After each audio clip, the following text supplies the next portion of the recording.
আসসালামু আলাইকুম সুপ্রিয় শিক্ষার্থীরা, 2021 সালের বিজ্ঞান বিভাগের সুপ্রিয় শিক্ষার্থীরা, তোমাদের অলরেডি অ্যাসাইনমেন্ট শুরু হয়ে গিয়েছে। তো আমি আজকে থেকে বিজ্ঞান শাখার অ্যাসাইনমেন্ট অর্থাৎ প্রত্যেকটা শাখার অ্যাসাইনমেন্ট পর্যায়ক্রমে দিতেছি। তো আজকের অ্যাসাইনমেন্ট রসায়ন বিজ্ঞান, অ্যাসাইনমেন্ট নম্বর 1, অধ্যায় 3, শিরোনাম পদার্থের গঠন। তো প্রশ্নটা এরকম ছিল যে প্রতীকের পাশে উল্লেখিত ভর সংখ্যা বিশিষ্ট মৌলের নিউট্রন সংখ্যা বোর মডেল অনুসারে পরমাণুর গঠনের চিত্র, শক্তি স্তরে ইলেকট্রন বিন্যাস এবং উপশক্তি স্তরে অরবিটাল সমূহ ইলেকট্রন বিন্যাস সংশ্লিষ্ট একটি প্রতিবেদন প্রণয়ন। যে মৌলগুলো ছিল সেটা সোডিয়াম, ভর সংখ্যা 23, ফসফরাস 15, ভর সংখ্যা 31, পটাশিয়াম 19, ভর সংখ্যা 40, কপার 29, ভর সংখ্যা 63।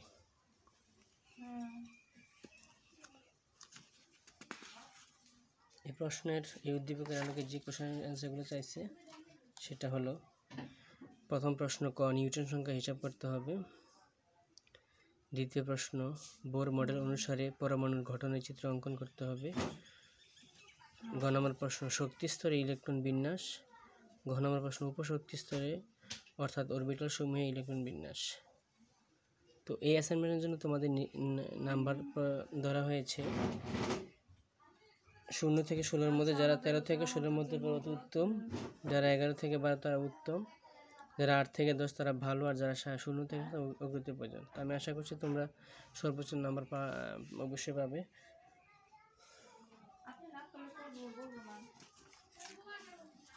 ক নম্বরের অ্যান্সার চেয়েছিল ওরা যে নিউটন সংখ্যা বের করার জন্য। তো নিউটন সংখ্যা নির্ণয়, আমরা আগে সূত্রটা লিখে নিলাম। নিউটন সংখ্যার নির্ণয়টা সূত্র রয়েছে, সেটা বের করে নিলাম। প্রথম সূত্রটা হলো ভর সংখ্যা ইকুয়াল টু প্রোটন সংখ্যা প্লাস নিউটন সংখ্যা, অর্থাৎ নিউটন সংখ্যা সমান সমান ভর সংখ্যা মাইনাস প্রোটন সংখ্যা।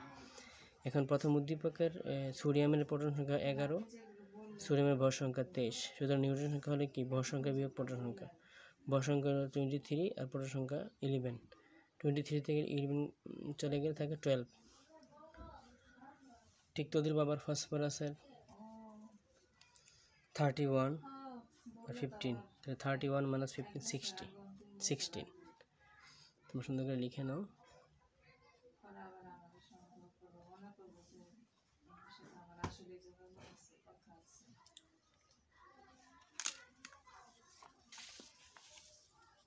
তারপর হলো পটাশিয়ামের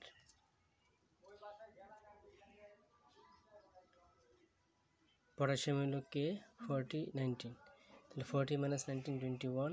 কপার 63 29, সুতরাং কপার নিউট্রন সংখ্যা 63 মাইনাস 29 34। তাহলে আমাদের ক নম্বর অ্যান্সার হয়ে গেল। খ নম্বর বলছে বোর মডেল অনুসারে ইলেকট্রন কক্ষপথে কয়টি ইলেকট্রন রয়েছে। তো আমরা জানি যে বোর পরমাণু মডেল অনুসারে ইলেকট্রন নির্দিষ্ট কক্ষপথে নিউক্লিয়াসকে কেন্দ্র করে ঘুরে। আবার যে কোনো কক্ষপথে ইলেকট্রন থাকার ক্ষমতা 2n², মানে যে কোনো শক্তি স্তরে 2n² সমান সঙ্গে ইলেকট্রন থাকবে। এখানে n হলো কক্ষপথ সংখ্যা, এখানে কক্ষপথ সংখ্যা 1 2 3 4 ইত্যাদি হতে পারে। তো আমরা ধরে নিই যে প্রথম কক্ষপথে ইলেকট্রন থাকবে 2 ইন্টু এই n এর জায়গায় 1 লিখতে হবে, 2 ইন্টু 1² 2 ইন্টু 2 2t, মানে 2টি থাকবে। দ্বিতীয় কক্ষপথে ইলেকট্রন থাকবে এই সূত্রের মধ্যে 2 ইন্টু 2², 2 ইন্টু 2² 2, 2 ইন্টু 2 4, 2 ইন্টু 4 80। তৃতীয় শক্তি স্তর ইলেকট্রন থাকবে 2 ইন্টু 3², 2 ইন্টু 3 দুইটা গুণ করলে হয় 9, 9 ইন্টু 2 18। তোমরা সুন্দর করে লিখে নাও এটা।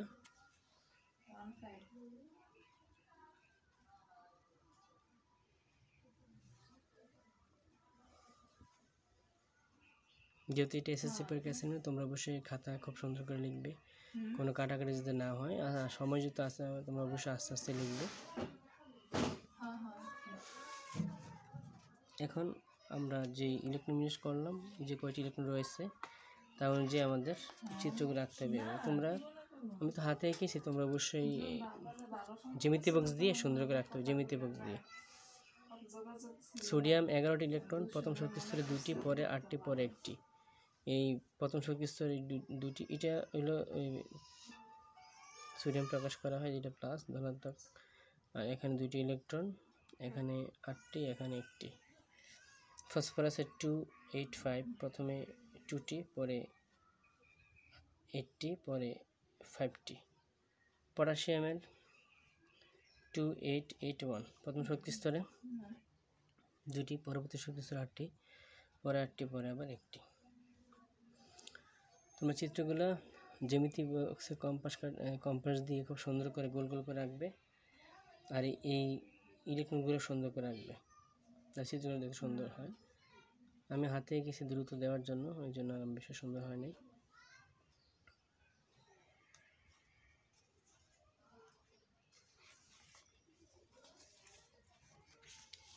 তারপর কপারের আছে 29টি, 281, অর্থাৎ প্রথম শক্তি স্তরে 2টি, পরে আছে 8টি, পরে 18টি, পরে 1টি। তো আমাদের খ নাম্বার অ্যান্সার হয়ে গেল। খ এবং গ অ্যান্সার পাশাপাশি অ্যান্সার বলা চলে, সেম একই সিস্টেমের। আমি খ নাম্বার অ্যান্সারটা দিচ্ছি।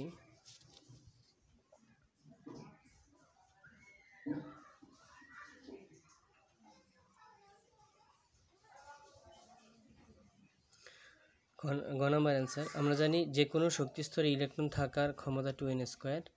তো প্রথম শক্তি স্তরে ইলেকট্রন থাকে 2 × 1² 2 × 1 2টি। সেম আগের মতো দ্বিতীয় শক্তি স্তরে ইলেকট্রন থাকে 2 × 2² 2 × 4 8টি। তৃতীয় শক্তি স্তরে ইলেকট্রন থাকে 2 × 3² 2 × 9 18, মানে 18টি। অতএব উদ্দীপকের মৌলগুলির ইলেকট্রন বিন্যাস হলো, সোডিয়ামের ক্ষেত্রে হবে 281, তারপর পটাশিয়ামের ক্ষেত্রে হবে 2881। তোমরা একটু লিখে নাও।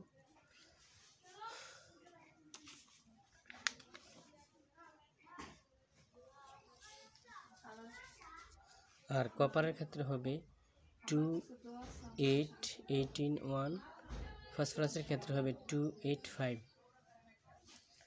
ঘ নম্বর কোশ্চেন চাইছে যে কয়টি উপশক্তি স্তর আছে। তো আমরা জানি কোনো শক্তি স্তরের উপশক্তি স্তর 0 থেকে n-1 পর্যন্ত হয়। আবার যদি প্রথম শক্তি স্তর হয় তাহলে n = 1, অর্থাৎ উপশক্তির সংখ্যা হবে 0টি।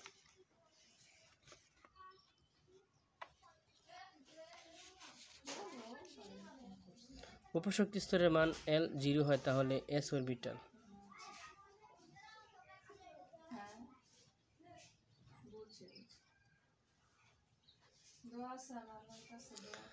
উপশক্তি স্তরের মান L = 1 হলে তাহলে p অরবিটাল।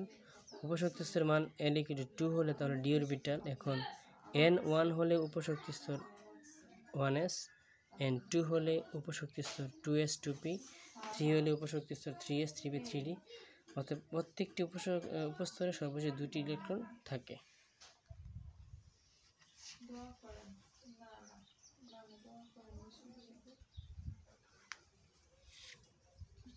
এবার ইলেকট্রন বিন্যাসটা আমরা দেখে নিই। সোডিয়ামের ইলেকট্রন বিন্যাস 1s2 2s2 2p6 3s1। ফসফরাসের electron বিন্যাস 1s2 2s2 2p6 3s2 3p3। পটাশিয়ামের ইলেকট্রন বিন্যাস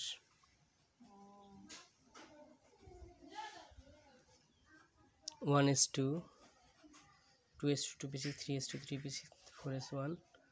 কপারের ইলেকট্রন বিন্যাস 1s2 2s2 2p6 3s2 3p6 4s2 3d9 অথবা 4s1 3d10 উত্তেজিত অবস্থায়।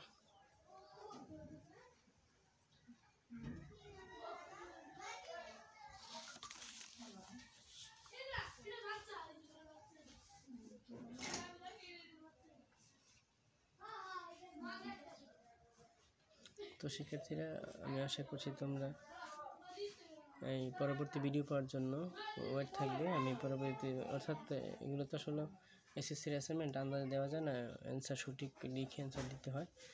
তো পরবর্তী অ্যাসাইনমেন্ট পাওয়ার জন্য আমার চ্যানেল সাবস্ক্রাইবের সঙ্গে থেকে বেশি বেশি শেয়ার করবে।